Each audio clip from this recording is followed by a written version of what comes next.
नमस्कार मित्रांनो, आपल्या फोटोशॉपच्या क्लासचे हे 5वे लेक्चर आहे। आतापर्यंत तुम्ही टूलबारवरील काही महत्त्वाचे टूल शिकलात। आजच्या लेक्चरमध्ये आपण शिकणार आहोत फोटो रिटचिंग व डेव्हलपसाठी नेहमी वापरला जाणारा हीलिंग ब्रश टूल। यात एकूण 5 टूल्स आहेत: spot healing brush tool, healing brush tool, patch tool, content aware move tool आणि रेड आय टूल। त्यापैकी पहिले 3 टूलचे आउटपुट सेमच आहे, फक्त आपली इमेज कशी असणार आहे म्हणजेच आपले इनपुट कसे असणार आहे यावरून आपल्याला कोणता टूल योग्य राहील हे आपण ठरवायचं आहे। तर त्यापैकी पहिल्यांदा आपण बघूया spot healing brush tool. Spot healing brush tool वापरत असताना आपल्याला वरती काही सब टूल्स येतात, त्यापैकी एक आहे मोड। हा मोडमध्ये आपल्याला भरपूर ऑप्शन येतात, मात्र आपल्याला मोड हा नॉर्मल ठेवायचा आहे। त्यानंतर आपल्याला येते त्याच्या ब्रशची साईज। त्या साईजमध्ये आपल्याला इमेजवरती जे स्पॉट असतील त्या स्पॉटपेक्षा थोडीशी नॉर्मल मोठी साईज घ्यायची आहे। हार्डनेस पूर्णपणे 0 ठेवायचा आहे, जेणेकरून पॅच दिसणार नाही। स्पेसिंग बाय डिफॉल्ट 25% ठेवायची आहे। अँगल आणि राऊंडनेस हाही बाय डिफॉल्ट अँगल 0 आणि राऊंडनेस 100% ठेवायचा आहे। आता तुम्हाला काय करायचं आहे, आपण जी इमेज घेऊ त्या इमेजवरचे स्पॉट काढण्यासाठी राऊंड घेऊन राऊंडची साईज तुम्ही ब्रॅकेटने लहान मोठी करू शकता मागे सांगितल्याप्रमाणे। आणि आता फक्त तुम्हाला क्लिक करून ते स्पॉट काढता येतील। आता ह्या इमेजमध्ये कलर टोन एकसारखा असल्यामुळे तुम्हाला पॅच दिसत नाही आहे, तरी शेवटच्या याच्यावरती तुम्हाला पॅच दिसेल। त्यासाठी हार्डनेस जर 0 ठेवला तर तुम्हाला कुठेही पॅच दिसणार नाही। मी अल्ट कंट्रोल झेडने परत बॅक स्पेसला येतोय। हार्डनेस आता आपण 0 ठेवतोय आणि टाईप जो आहे तो प्रॉक्सिमिटी मॅच ठेवायचा आहे। आणि त्यानंतर जर तुम्ही बघाल नेहमीप्रमाणे आपला लॉक काढायचा आहे। इमेज झूम करून घेतल्यानंतर तुम्हाला ॲक्च्युअल आयडिया येईल। त्यानंतर जर तुम्ही क्लिक करत गेलात तर तुम्हाला समजेल की किती व्यवस्थितपणे स्पॉट हीलिंग ब्रश टूलने स्पॉट काढले जातात चेहऱ्यावरचे। अशा पद्धतीने आपण चेहऱ्यावरचे स्पॉट काढू शकतो स्पॉट हीलिंग ब्रश टूल। बघा, पूर्णपणे इमेज क्लिअर झाली। आता आपण दुसरी एक इमेज घेऊ। इमेजचा लॉक काढून घेतला, त्यानंतर आपण वापरतोय healing brush tool.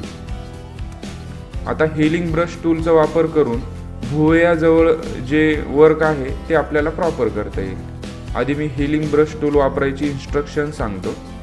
Healing brush tool वापरताना तुम्हाला काय करायचं आहे, हीलिंग ब्रश टूल वापरताना तुम्हाला काय करायचं आहे, तुमची जी इमेज आहे त्या इमेजच्या यावेळेसही सब टूलमध्ये तुम्हाला जो सोर्स आहे तो सॅम्पल ठेवायचा आहे आणि त्याचा हार्डनेस पूर्णपणे 0 ठेवायचा आहे। ब्रशची साईज तुम्ही लहान मोठी तुम्ही तुमच्या पॅच प्रमाणे करून घ्या, म्हणजे जे स्पॉट आहे त्याप्रमाणे करून घ्या। आता तुम्हाला काय करायचं आहे, चांगल्या स्किनचा सोर्स घ्यायचा आहे, तर त्यासाठी तुम्हाला अल्ट प्रेस करून ठेवायचं आहे। चांगल्या स्किनवरती क्लिक करायचं आहे। क्लिक केल्यानंतर अल्ट सोडून द्यायचं आहे आणि जिथे आपला डॉट असेल किंवा स्पॉट असेल त्याच्यावरती तुम्हाला पॅच करायचं आहे। तर ह्या टूलने जर तुम्ही बघितलं तर भुवई जवळचंही काम एकदम व्यवस्थित झालं। तर अशा पद्धतीने हे जे 3 टूल्स आहे याचा वापर तुम्ही 3 वेगवेगळ्या प्रकारे करू शकता। यानंतर आपण बघू पॅच टूल। अल्ट कंट्रोल झेडने मी परत बॅकला आलो, इमेज पूर्ववत केली। तुम्ही त्या ठिकाणी नवीन इमेजही वापरू शकता। आता आपण पॅच टूल घेऊया। पॅच टूलने काय करायचं आहे, एकदा क्लिक करून ठेवल्यानंतर त्याला सिलेक्शन होईल। ते सिलेक्शन तुम्हाला चांगल्या स्किनवरती मूव्ह करायचं आहे। सिलेक्शन काढण्यासाठी कंट्रोल D वापरायचा। अशा पद्धतीने तुम्ही पॅच टूलने हे काम अगदी व्यवस्थित करू शकता। पॅच टूल वापरत असताना एक गोष्ट लक्षात घ्यायची की जिथे तुम्ही पॅच देताय ती स्किन आणि जिथून तुम्ही पॅच घेताय ती स्किन ही व्यवस्थित जुळली पाहिजे। अशा पद्धतीने तुम्ही पॅच टूलचा वापर करू शकता। ह्या 3 टूलचा वापर करून तुम्ही तुमच्या इमेजेस अगदी व्यवस्थित रिटच करू शकता। यानंतर अजून काही टूल्स वापरले जातात, टेक्निक्स वापरले जातात अगदी फायनल फिनिशिंग करण्यासाठी, ते आपण नंतर शिकणार आहोत। आता आपण शिकणार आहोत कंटेंट अवेअर मूव्ह टूल। त्यासाठी मी एक इमेज घेतो। इथे आपण काय करतो, जेव्हा आपण सिलेक्शन घेतो आणि त्यावेळेस मूव्ह टूलने मूव्ह करतो तर मागे ब्लँक स्पेस तयार होते।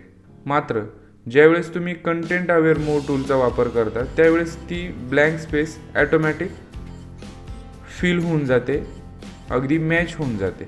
तर अशा पद्धतीने तुम्ही कंटेंट अवेअर मूव्ह टूलचा वापर करू शकता. कंटेंट अवेअर मूव्ह टूलचा वापर करताना वरती जे सब टूल येत आहेत त्यात मोडमध्ये मूव्ह आणि एक्सक्लूड असे 2 ऑप्शन्स आहेत आणि ॲडॅप्टेशन जे आहे ते मीडियम ठेवायचं आहे. सॅम्पल ऑल लेयर्स आहे त्याच्यावरती टिक मार्क ऑन ठेवायचे आहे. मोड जो आहे ते 2 मोड आहेत, ते दोन्ही मोडचा आपण वापर करतोय. पहिल्यांदा आपण मूव्ह मोडचा वापर करतोय. आता काय करायचं आहे, तुम्ही डिरेक्टली कंटेंट अवेअर टूलने सिलेक्शन करू शकता, पण त्यापेक्षा तुम्ही पॉलिगॉनल असं टूलने व्यवस्थित सिलेक्शन करून घ्यायचं आणि मग तुम्हाला पाहिजे तिकडं तुम्ही कंटेंट अवेअरने मूव्ह करा. तर ते बाजूला जर तुम्ही बघाल तर व्यवस्थित फिल करून घेते, एकदम प्रॉपर, तुम्हाला कुठेही पॅच दिसणार नाही.